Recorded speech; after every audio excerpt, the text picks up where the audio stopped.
अगर आप भी चाहतनी कोहिनूर म्यूजिक के ऑडियो वीडियो सबसे पहले देखे खतीरा सुने खतीरा तो लाल बटन दबा के चैनल के सब्सक्राइब कर लीजा और साथ ही बेल आइकन के दबावल ना भूलिजा। Recording by Kohinoor music studio Bakhri बाजार।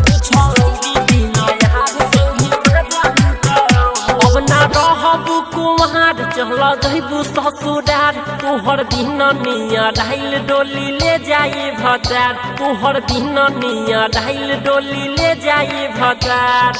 हमारा से जहान तू जान रूठा हो कुछ औरी बिना यार संगे मजा लूटा हो कुछ औरी बिना यार संगे मजा लूटा हो कुछ औरी बिना यार संगे मजा लूटा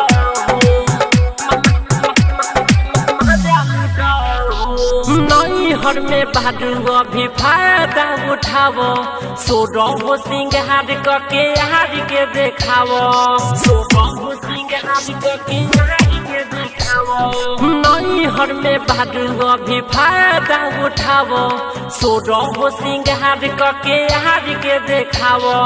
टंगरी पसार के तू खूब सुत हो कुछ औरी बिना यार संगे मजा लूटा हो कुछ औरी बिना यार संगे मजा लूटा हो कुछ औरी बिना यार संगे मजा लूटा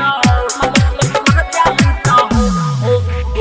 हाजे चंदन का जानती सोया बनी है तोहार कबो ना हिली है तो है भराया कबार कबो ना हिली है तो है भराया कबार।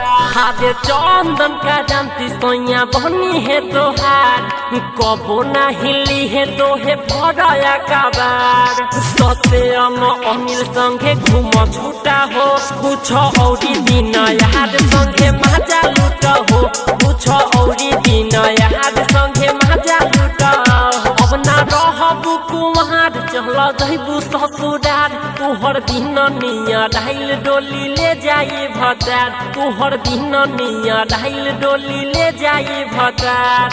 हमारा से जान तू जान रूठा हो कुछ औरी बिना यार संगे मजा लूटा हो कुछ औरी बिना यार संगे मजा लूटा हो। Recording by Kohinoor music studio Bakhri बाजार।